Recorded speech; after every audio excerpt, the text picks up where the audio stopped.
The rain drummed against the floor-to-ceiling windows of the luxury office on the 47th floor. David Chen sat behind his massive mahogany desk, staring at the newspaper article that had been bothering him all morning. The headline read, "The rich get richer while others struggle. CEO admits he has no idea how regular people live." David was worth over $3 billion. His company, Chen Technologies, employed thousands of people around the world.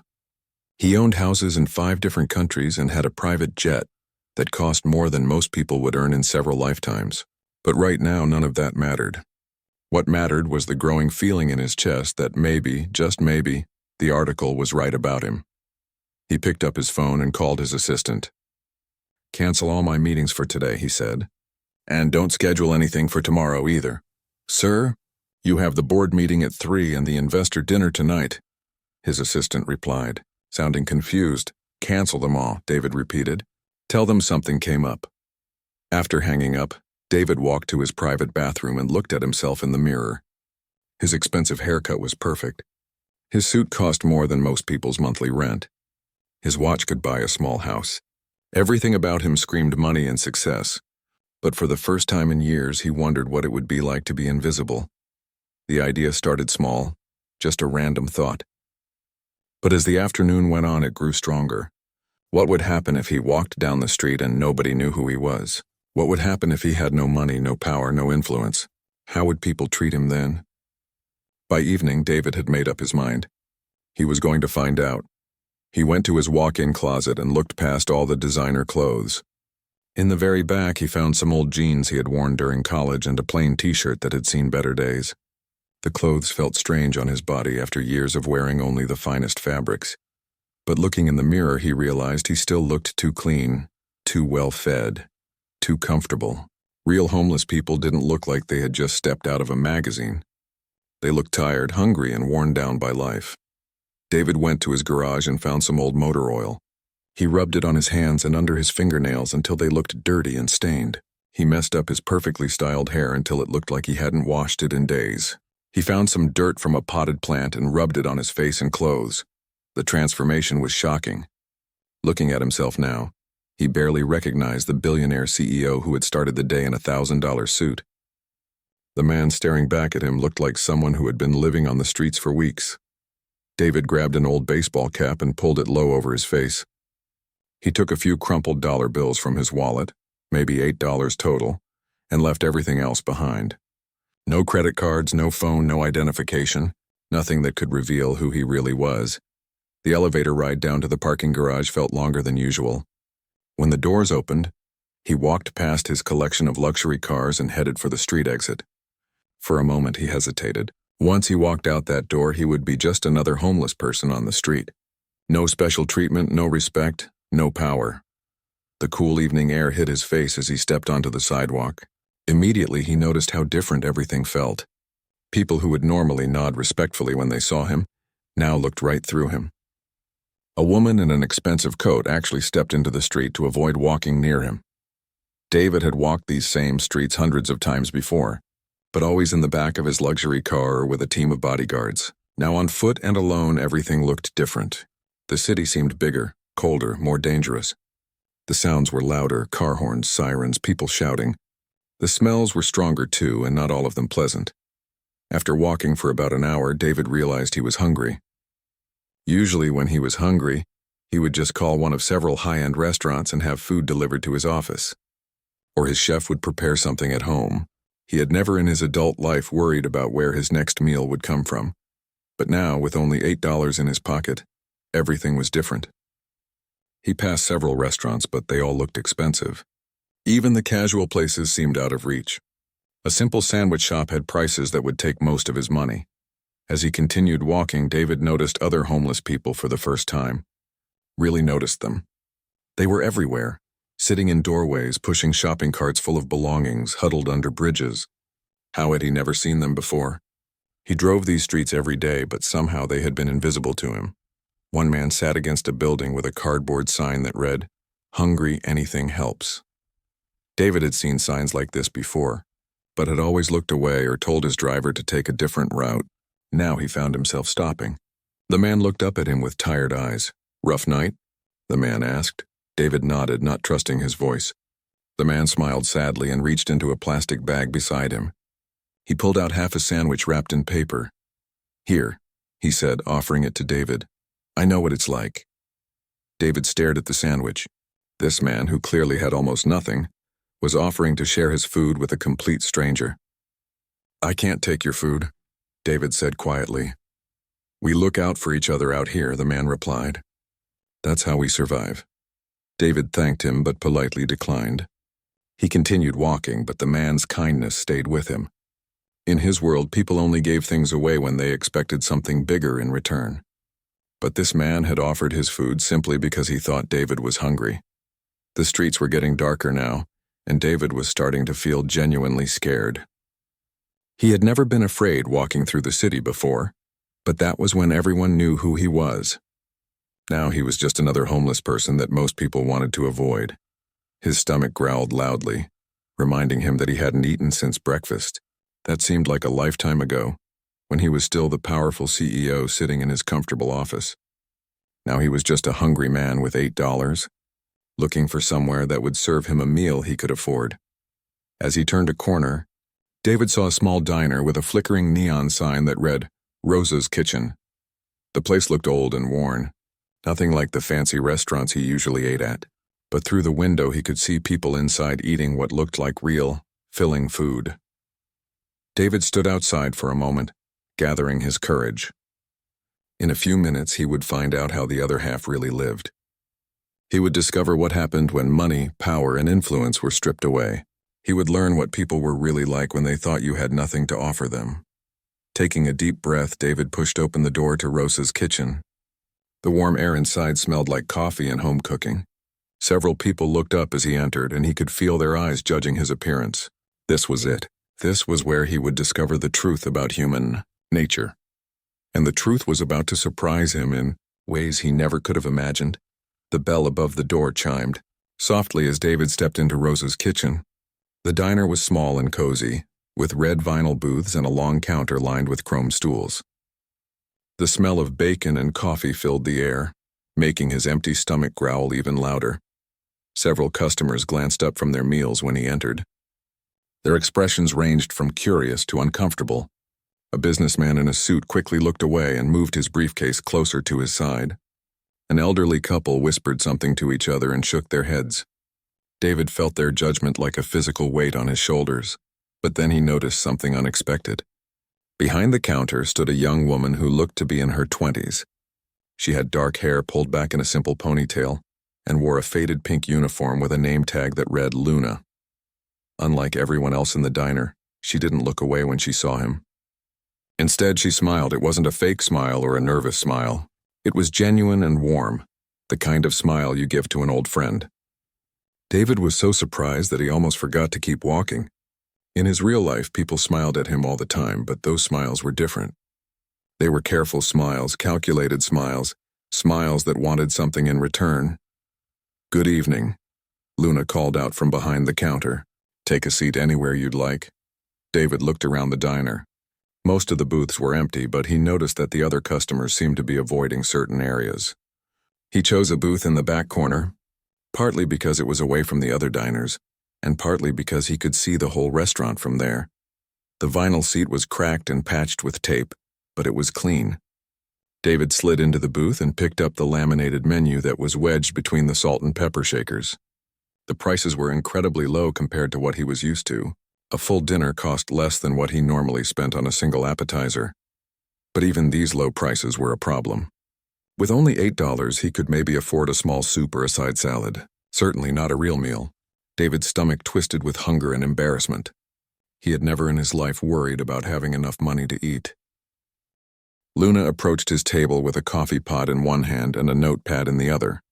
Up close, David could see that her uniform was old and had been mended several times. Her shoes were worn but polished. Everything about her appearance was neat and professional, despite the obvious age of her clothes. "Can I start you off with some coffee?" she asked, already turning over the empty cup that sat on his table. David nodded, not trusting his voice. Luna poured the coffee with practiced ease, and the warm steam felt good against his face. The coffee smelled rich and strong, much better than he had expected from such a humble place. "First time at Rose's?" Luna asked, settling the coffee pot on her hip. "Yes," David managed to say. His voice came out rougher than usual, which actually helped his disguise. "Well, welcome," Luna said. "Rose's has been here for 37 years. We serve good, honest food at prices that won't break the bank. What can I get for you tonight?" This was the moment David had been dreading. He looked down at the menu again, calculating and recalculating what he could afford. Finally, he looked up at Luna and felt his face burn with embarrassment. He started, then stopped. In his real life, David commanded boardrooms full of executives. He negotiated billion-dollar deals. He spoke at conferences in front of thousands of people. But right now, he couldn't find the words to ask for help. Luna seemed to sense his struggle. She sat down across from him in the booth, something that surprised David. In expensive restaurants, servers never sat down with customers, but Luna acted like they were having a conversation between friends. "Rough day?" she asked gently. David nodded. "Rough week, actually. Maybe rough month." "I hear you," Luna said. "We all go through tough times. What's going on?" For a moment, David almost told her the truth. There was something about Luna's manner that made him want to open up, to be honest. But he caught himself just in time. "Lost my job a while back," he said, which wasn't exactly a lie. He had certainly lost touch with what it meant to work for a living. "Been having trouble finding work. Money's pretty tight right now." Luna nodded sympathetically. "How tight are we talking?" David pulled out his crumpled bills and laid them on the table. "This is pretty much it." Luna looked at the money for a moment, then back at David. "You know what? I think I can help you out. Are you hungry?" "Starving," David admitted. "Good," Luna said, standing up. "Because I'm going to take care of you tonight." She walked away before David could protest, heading toward the kitchen. David watched her go, wondering what she meant by "take care of you." He expected her to come back with a small bowl of soup or maybe a piece of bread. That would be kind enough. While he waited, David observed the other customers in the diner. The businessman finished his meal quickly and left without making eye contact with anyone. The elderly couple ate in silence, occasionally glancing in David's direction with disapproving looks. A truck driver at the counter joked loudly with another server about sports. None of them paid any attention to Luna, David noticed. She was just part of the background to them, someone whose job was to serve them food and then disappear. But David found himself watching her every move. She treated every customer with the same warm professionalism, whether they were friendly or rude, well-dressed or shabby. After about 15 minutes, Luna emerged from the kitchen carrying a large plate. David's eyes widened when he saw it. The plate was loaded with food: meatloaf, mashed potatoes, green beans, corn, and a thick slice of bread with butter. It looked like enough food for 2 people. "Here we go," Luna said, setting the plate down in front of him. "Rose's famous meatloaf dinner. This should help get you back on your feet." David stared at the plate in shock. "I can't afford this," he said. "I told you I only have $8. And I told you I was going to take care of you," Luna replied with a smile. "Don't worry about the money right now. Just eat." "But I can't let you," David started. "Listen," Luna said, sitting down across from him again. "I've been working here for 3 years. You know what I've learned? Sometimes people need help, and sometimes people can give help. Tonight you need help and I can give it. It's that simple." David looked down at the plate of food. The meatloaf was thick and covered in rich gravy. The mashed potatoes were creamy and buttery. The vegetables looked fresh and perfectly cooked. It was simple food, but it was prepared with care and served with love. "Why?" David asked. "Why would you do this for a stranger?" Luna shrugged. "Because you're hungry and I have food. Because everyone deserves to eat a good meal. Because that's what my grandmother taught me. You help people when you can, because someday you might need help too." She stood up and refilled his coffee cup. "Besides, you seem like a good person. I can usually tell." As Luna walked away to check on other customers, David picked up his fork with shaking hands. When was the last time someone had been kind to him without wanting something in return? When was the last time someone had helped him simply because he needed help? He took a bite of the meatloaf and nearly groaned with pleasure. It was delicious, seasoned perfectly and cooked with obvious skill. The mashed potatoes were fluffy and rich. The green beans had just the right amount of bite to them. But more than the taste of the food, David was overwhelmed by the taste of genuine kindness. Luna had seen a hungry stranger and had fed him without hesitation. She hadn't asked for his story or his credentials. She hadn't demanded anything in return. She had simply seen a need and filled it. As he ate, David watched Luna work. She laughed with the truck driver, patiently took a complicated order from a demanding customer, and cleaned up a spill without complaint. She treated everyone with respect and dignity, regardless of how they treated her. This was what real human goodness looked like, David realized. Not the charity galas he attended where rich people donated money for tax breaks and photo opportunities. Not the carefully orchestrated good deeds that his company did for publicity. This was simple, honest kindness given freely to someone who needed it. For the first time in years, David felt truly humbled. And for the first time in his life, he understood what it meant to be on the receiving end of genuine compassion. David ate slowly, savoring every bite not just because the food was delicious, but because he couldn't remember the last time a meal had meant so much to him. Each forkful of meatloaf, each spoonful of mashed potatoes, represented something he had never experienced before. The kindness of a stranger who expected nothing in return. As he ate, Luna continued working. She moved through the diner with practiced efficiency, refilling coffee cups, taking orders, and clearing tables. But every few minutes she would glance over at David with a warm smile as if checking to make sure he was okay. "How's everything tasting?" she asked during one of her stops at his table. "It's incredible," David said, and he meant it. "Best meal I've had in a long time?" Luna beamed at the compliment. "Rosa will be so happy to hear that.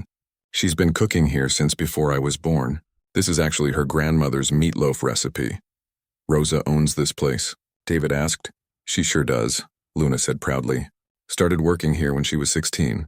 Saved up for 20 years to buy it from the previous owner. She's taught me everything I know about cooking and about taking care of people." David looked around the small diner with new eyes. What he had initially seen as a run-down, outdated restaurant, he now understood was a labor of love. Every detail, from the carefully maintained vintage fixtures to the handwritten daily specials board, showed the care that Rosa put into her business.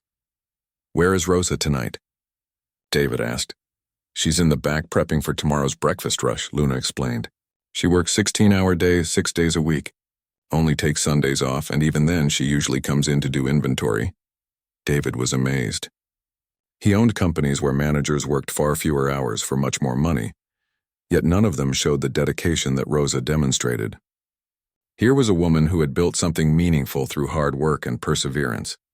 Luna excused herself to help another customer, and David continued eating.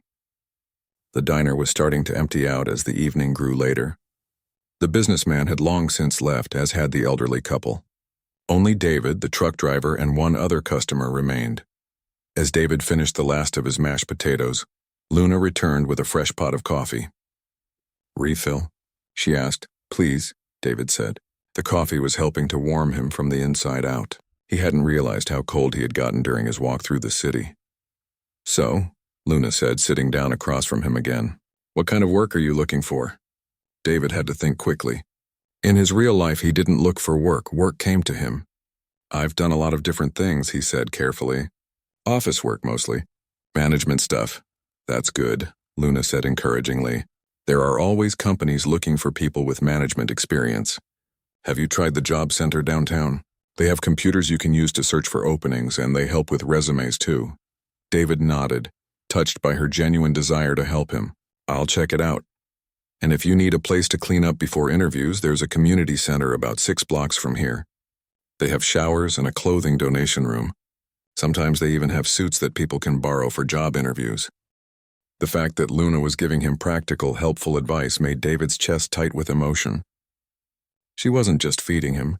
She was trying to help him get back on his feet. She was treating him like a human being who deserved dignity and support. "You seem to know a lot about resources for people who are struggling," David observed. Luna's smile became a little sad.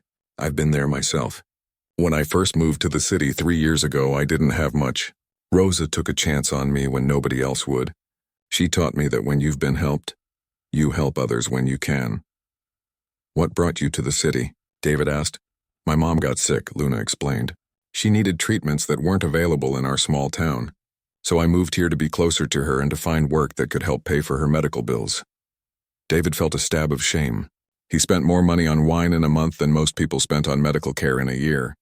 Yet here was Luna working multiple jobs to help her mother. Is your mom doing better now? Some days are good, some days are bad, Luna said with a brave smile. But she's fighting. And as long as she's fighting, I'll keep working to help her get the care she needs. You work more than one job? David asked, though he suspected he already knew the answer. I work here 6 days a week and I clean offices 3 nights a week, Luna confirmed. It's tiring, but it's what needs to be done. David was stunned. This young woman was working herself to exhaustion to help her sick mother, yet she had still found the energy and compassion to help a complete stranger. She had given him a full meal when she probably needed every dollar she earned. Luna, David said quietly, I don't know how to thank you for this, for the food, for the kindness, for treating me like I matter. You do matter, Luna said firmly. Everyone matters. That's something a lot of people forget, but it's true. Just then, an older woman emerged from the kitchen. She was small and round, with graying hair pulled back in a hairnet and flour dusting her apron. Her face was lined with years of hard work, but her eyes were bright and intelligent. Luna, honey, who's your friend? The woman asked, walking over to their table. Rosa, this is... Luna paused, realizing she had never asked David's name. Call me Dave, David said quickly, using the shortened version of his name that nobody had called him since college. Dave, this is Rosa, Luna said. Rosa, Dave was having a tough evening, so I made sure he got a good meal. Rosa studied David with sharp, knowing eyes. She had clearly seen many people in difficult circumstances over the years, but like Luna, her expression was kind rather than judgmental. Good, Rosa said with a firm nod. Nobody should go hungry if we can help it. How was the meatloaf, Dave? The best I've ever had, David said honestly. Rosa's face lit up with pride. That's my grandmother's recipe. Been in our family for 4 generations. Rosa has been feeding people in this neighborhood for decades, Luna added. She's helped more people than you could count. We all need help sometimes, Rosa said with a shrug. I remember what it was like when I was young and struggling. People helped me when I needed it most. Now I help others when I can. David looked between these 2 women, one young, one older, both working incredibly hard to build something meaningful while still finding ways to help those less fortunate. He had spent years surrounded by people who had everything yet gave nothing. Now he was sitting with people who had little but gave freely. I should probably get going, David said reluctantly. I don't want to keep you from closing up. Oh, we don't close for another hour, Rosa said. But if you need to leave, you take care of yourself out there. It's getting cold tonight. Luna stood up and walked to the counter. She returned with a small paper bag. I packed you some extra bread and a couple of apples, she said. For later. David stared at the bag in disbelief. Even after feeding him a full meal for free, Luna was sending him away with more food. I can't keep taking from you, he protested. You're not taking, Luna said gently. I'm giving. There's a difference. David reached into his pocket and pulled out his 8 crumpled dollars. He placed them on the table. At least let me leave this. But Luna shook her head and pushed the money back toward him. You keep that. You're going to need it more than we do. But, no buts, Rosa said firmly. The meal is on the house. That's final. David felt tears threaten to spill from his eyes. In his real life, people fought over every dollar, every contract, every advantage. Yet these 2 women, who worked harder than anyone he knew for far less money, were giving freely to someone they had never seen before and would probably never see again. He stood up slowly, clutching the bag of food that Luna had prepared for him. I don't know what to say. You don't need to say anything, Luna replied. Just take care of yourself, and if you're ever in the neighborhood again, stop by and let us know how you're doing. And remember, Rosa added, this is just a rough patch. Things will get better if you keep working at it. David nodded, not trusting himself to speak. He walked toward the door, then turned back one more time.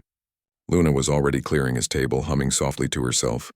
Rosa had returned to the kitchen to continue her prep work for the next day. These 2 women had no idea that they had just changed the life of one of the richest men in the world. They had shown him something that all his money had never been able to buy: genuine human kindness given freely and without expectation. As David pushed open the door and stepped back into the cold night air, He knew that nothing would ever be the same. He had come to Rosa's kitchen hungry for food, but he was leaving hungry for something much more important, the chance to become the kind of person who could give the way Luna and Rosa gave. The bag of food in his hand felt like it weighed nothing, but the lesson he had learned felt like it could change everything. David walked through the quiet streets, the paper bag clutched tightly in his hand.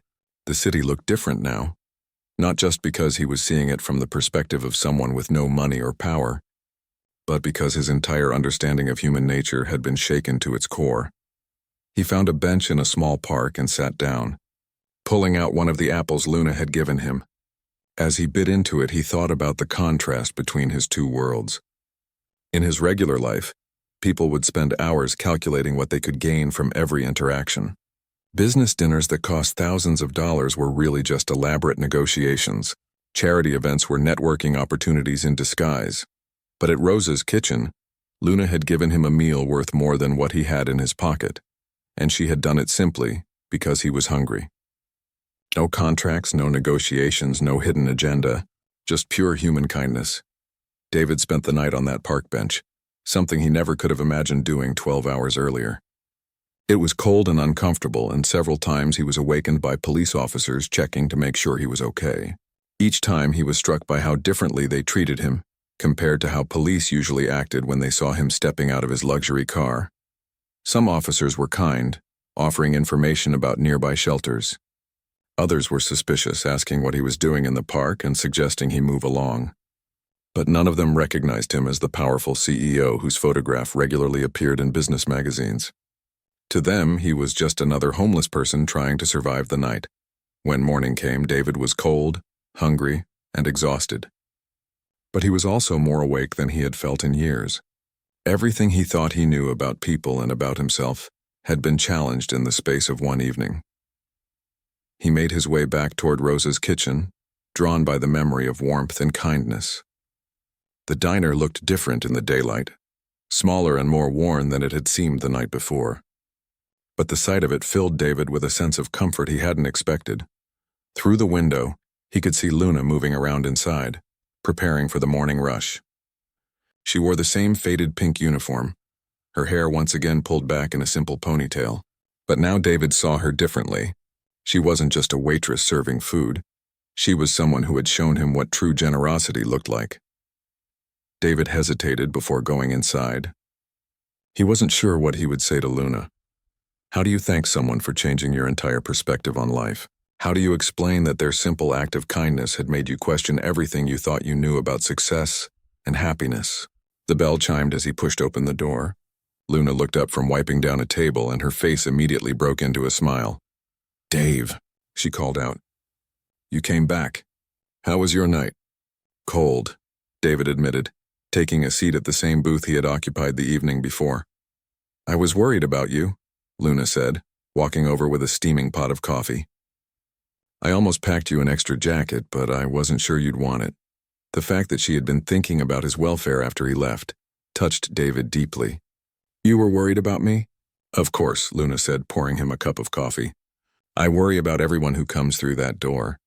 Rosa says it's because I care too much, but I don't think there's such a thing as caring too much." As David wrapped his hands around the warm coffee cup, Luna sat down across from him. "Have you given any thought to what we talked about yesterday? About the job center and the community center?" David nodded. "I've been thinking about a lot of things, actually." "Good," Luna said encouragingly. "Sometimes a setback can help us see new possibilities we never noticed before." Before David could respond, Rosa emerged from the kitchen carrying a plate loaded with eggs, bacon, hash browns, and toast. She set it down in front of David without saying a word. "Rosa, I can't—" David started. "You can and you will," Rosa said firmly. "You think I'm going to let someone leave my diner hungry when I have perfectly good food sitting in the kitchen? What kind of person do you take me for?" David looked down at the generous breakfast. The eggs were cooked perfectly. The bacon was crispy and the hash browns were golden brown. It was simple food, but it was prepared with obvious care and skill. "Besides," Rosa continued, "Luna told me about your situation. I've been where you are, believe me. Sometimes all it takes is a little help to get back on your feet." "You've been homeless?" David asked, surprised. Rosa nodded, pulling out a chair and joining them at the table. For about 6 months when I was in my 20s. Lost my job, couldn't make rent, ended up living in my car for a while. What happened? David asked. Same thing that happens to a lot of people, Rosa explained. I was working at a factory that closed down suddenly. No warning, no severance pay, just a pink slip and a good luck. I had been living paycheck to paycheck, so when the paycheck stopped, everything fell apart pretty quickly. David tried to imagine Rosa as a young woman struggling to survive on the streets. It was hard to picture this confident, successful business owner as someone who had once been in his current situation. How did you get through it? He asked. People helped me, Rosa said simply. A woman who ran a small restaurant gave me a job washing dishes, even though I had no experience. She let me eat the leftover food at the end of each shift. Another woman let me shower at her house once a week. A church gave me a coat when winter came. Rosa's eyes grew distant as she remembered. None of these people knew me. They had no reason to help me except that I needed help and they could give it. Their kindness saved my life. Is that why you help people now? David asked. Partly, Rosa nodded, but also because I learned something important during those 6 months. I learned that the difference between people who have everything and people who have nothing isn't as big as we like to think. Sometimes it's just luck or timing or being in the right place at the right time. Luna reached across the table and squeezed Rosa's hand. Rosa helped me the same way people helped her. When I first came to the city, I was so scared and alone. Rosa gave me a job even though I had never worked in a restaurant before. She taught me everything I know about cooking and serving customers. More than that, Rosa said, smiling at Luna. She taught me that helping people isn't something you do when you have extra. It's something you do because it's right. David took a bite of his eggs, but his mind was racing. These two women had both experienced hardship, but instead of becoming bitter or selfish, they had become more generous. They had taken the help they received and turned it into help for others. How do you do it? David asked. How do you give so much when you're working so hard just to get by? Luna and Rosa exchanged a look. What do you mean? Luna asked. You're working multiple jobs, David said to Luna. You're trying to pay for your mother's medical care. Rosa, you're working 16 hours a day to keep this place running. Yet you both gave me food and kindness without hesitation. How do you find the energy to help others when you have so many challenges of your own? Rosa leaned back in her chair and smiled. I think you're asking the wrong question, Dave. The question isn't how we find the energy to help others. The question is how we find the energy to keep going without helping others. I don't understand, David said. Helping people gives us purpose, Luna explained. When I'm tired from working 2 jobs or worried about my mom's medical bills, I remind myself that I'm not just surviving. I'm making a difference. Every person I serve, every smile I give, every time I help someone who's struggling, I'm adding something good to the world. And when you add good to the world, Rosa continued, the world gives good back to you. Not always in money or material things, but in satisfaction, in purpose, in the knowledge that your life matters. David stared at these 2 remarkable women. In his world, success was measured by profit margins and stock prices. But Rosa and Luna had found a different kind of success, the deep satisfaction that comes from making other people's lives better. You know what the funny thing is? Rosa said, as if reading his thoughts. I'm happier now than I ever was when I was just trying to make money for myself. When I first started working in restaurants, all I cared about was my paycheck. But once I started thinking about how I could help my customers, how I could make their day a little brighter, work became something more than just a job. It became a calling, Luna added. David finished his breakfast in thoughtful silence. These women had given him more than food. They had given him a completely new way of thinking about success, about purpose, about what it meant to live a meaningful life. As he prepared to leave, David knew he had a decision to make. He could go back to his old life, pretend this experience had never happened, and continue being the disconnected billionaire who appeared in critical newspaper articles. Or he could find a way to become the kind of person that Luna and Rosa were, someone who used their advantages to help others, rather than just accumulate more advantages. The choice, he realized, would define not just his future, but the kind of man he truly wanted to be. David couldn't sleep that second night either. But this time it wasn't because of the cold park bench. His mind was spinning with everything he had learned at Rosa's kitchen. By morning, he had made a decision that would change not just his life, but the lives of everyone he had met. He made his way back to his building, using a service entrance to avoid being seen by anyone who might recognize him. Once in his penthouse, David showered and put on one of his expensive suits. But as he looked at himself in the mirror, the clothes felt like a costume. He was no longer the same person who had put on that disguise 2 days earlier. David spent the morning making phone calls and setting plans in motion. Then, just before lunch, he returned to Rosa's kitchen. This time, he looked like the billionaire CEO he actually was. His hair was perfectly styled, his suit was impeccably tailored, and his shoes probably cost more than most people made in a month. The bell chimed as he entered the diner. Luna looked up from taking an order at another table, and her face went through a series of expressions: confusion, recognition, and then complete shock. "Dave?" she said uncertainly, walking toward him. "Actually," David said gently, "my full name is David Chen." Luna's eyes widened. Even if she didn't follow business news closely, everyone in the city knew that name. David Chen was one of the richest men in the world, the CEO of Chen Technologies, whose face appeared regularly on magazine covers and billboards. "I don't understand," Luna said, shaking her head. Yesterday I was pretending to be homeless," David admitted. "I wanted to see how people would treat me if they didn't know who I was." Luna stared at him for a long moment. David held his breath, waiting for her reaction. Would she be angry that he had deceived her? Would she feel foolish for having helped someone who didn't really need help? But Luna's response surprised him. "Did you learn what you wanted to learn?" she asked quietly. "More than I ever expected to," David replied. "You and Rosa taught me something I couldn't learn any other way." Rosa had emerged from the kitchen and was standing behind the counter, watching this conversation with sharp, intelligent eyes. Unlike Luna, she didn't seem shocked by David's revelation. If anything, she looked like she had suspected something all along. "What exactly did we teach you?" Rosa asked, crossing her arms. David took a deep breath. "You taught me what real kindness looks like. You showed me that true success isn't about how much money you have. It's about how much good you do with whatever you have." He looked directly at Luna.